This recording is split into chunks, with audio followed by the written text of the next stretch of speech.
Hi everyone, it's Sis from Absolute Potential Health and Performance here, and today's video is going to go into a myofascial stretch of the piriformis.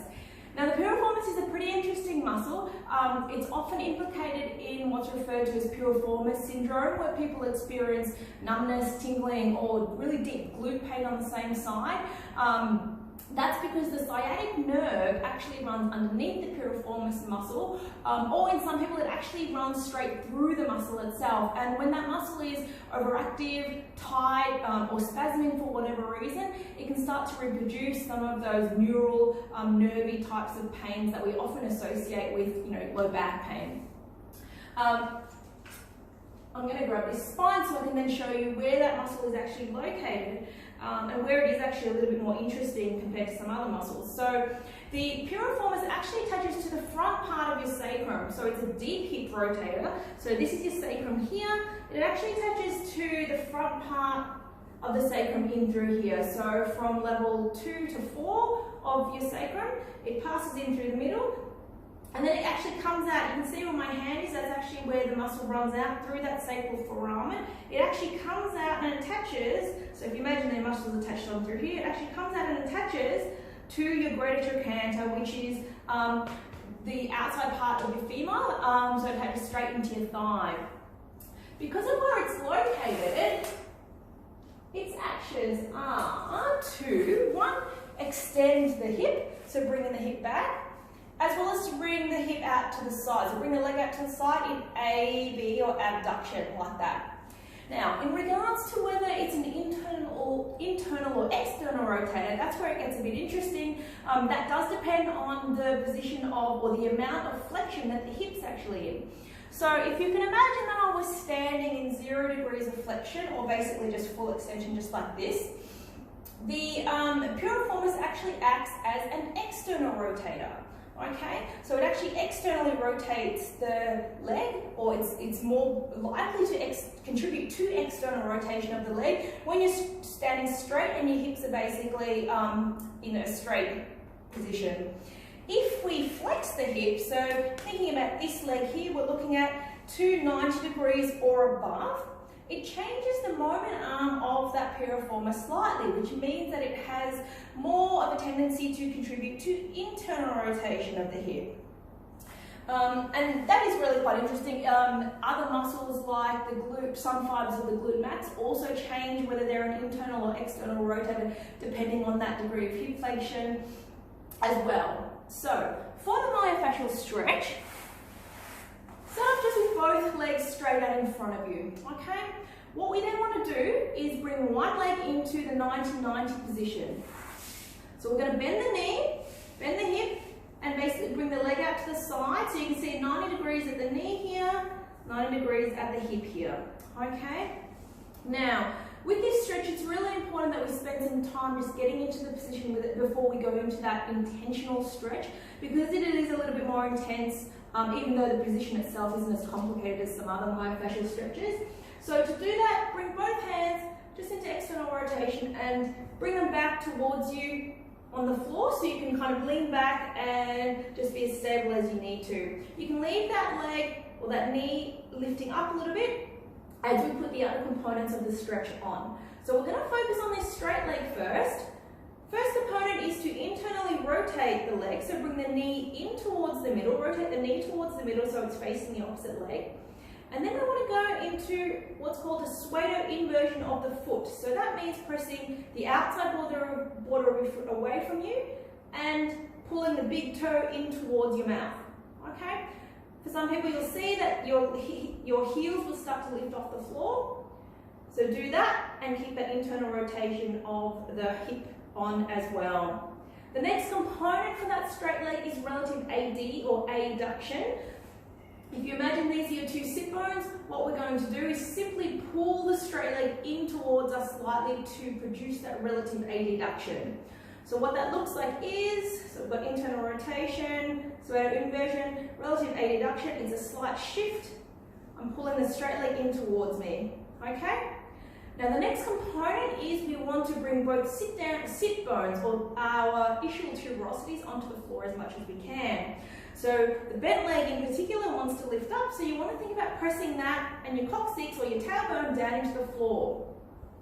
From there, we then want to really think about the knees. So the knee, the bent knee, we want to try and push that down into the floor as much as we can.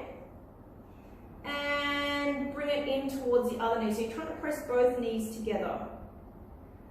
So the stretch so far is internal rotation of the straight leg, pseudo inversion of the foot, relative abduction, pressing both sit bones down into the floor and then the knees down into the floor and in towards each other. Now, you can also think about adding eversion of that bent leg foot, which is basically pressing the medial border down, okay? You'll see that actually helps you to bring the knee down towards the floor slightly. Now, for some people, this is going to be enough of a stretch. For the full myofascial stretch, we bring up both our hands into that standard myofascial upper limb position, which is external rotation, arms straight out in front of us. Palms are pushing away from us and fingers are pushing back to tension the muscles above the piriformis. And for that stretch with intention, we're thinking about all those components on as active and as strong as we can. So internal rotation, pseudo inversion, relative abduction, sit bones down to the floor, knees down to the floor and in towards each other, eversion of the bent leg foot, and palms pushing out in front of you as much as you can, fingers pulling back while maintaining that straight spine. Slight chin tuck, draw the belly in slightly. Keep breathing. And relax the arms, relax the knees. Now, you can sound a bit breathless with that full stretch. That is typical of most of these myofascial stretches when you do it with full intention and intensity, because you are having to work the muscles above and below quite hard to put on that full myofascial stretch.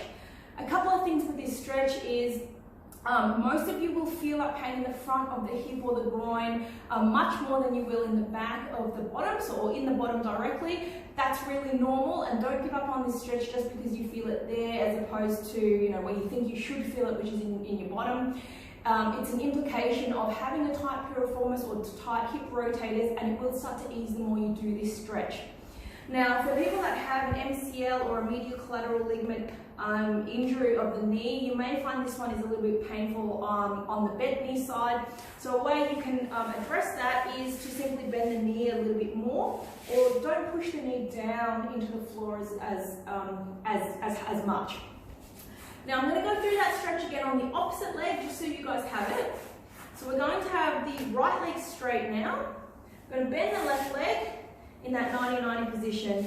Now you can see I can get this knee down a lot more than I could on the other side already. So you'll probably find there'll be a difference between sides for you. One side will probably feel tighter than the other. One will probably feel easier than the other. Generally, the one that's feels more uncomfortable is the one that we need to be stretching a little bit more. Now we want to think about that straight leg. We're internally rotating it. Pseudo inversion, so pushing the outside border down and the big toe in towards us. Okay, relative abduction, so pulling the straight leg in towards us. Again, you can have your hands behind, resting on the floor if you need to get into that position. I want you now to think about the sit bones pressing down into the floor. You're pressing the medial arch of the bent leg down as much as you can, which helps you to bring that knee down to the ground, which is what we need to do. Press the knee down into the ground, press the knees in towards each other. Good, so we've got everything lowered down, tensioned.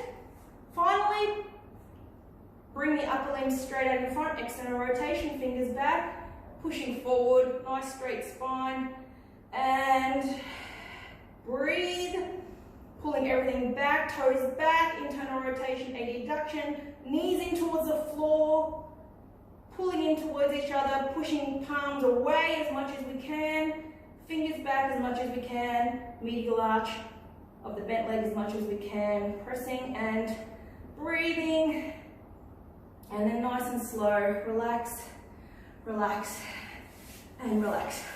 So, even though that leg was not as tight as my right, I can still feel that breathlessness, and as I said, if you're doing the stretch to its full intensity, you will feel that breathlessness. With this one, it's really important that we focus on the first 2 reps, which, as I've said before, the first one is getting into the position, second one is maintaining the position, and then the 3rd rep is always that full intense. If we can maintain it for 30 seconds, that's fantastic. To be able to do that for three times is what we're aiming for, but that maximal intensity, that's what we want to work towards. Not everyone can get up to there at the start, so get into the position, maintain the position, and you'll feel that's already going to have some benefits. And as I said, you will feel it in front of the groin and the hip, but don't let that pull you off. That is quite normal. Now, if you have any questions or comments, please let me know. I'm putting up more videos on these stretches too, so make sure you subscribe so you get a notification when those go up as well.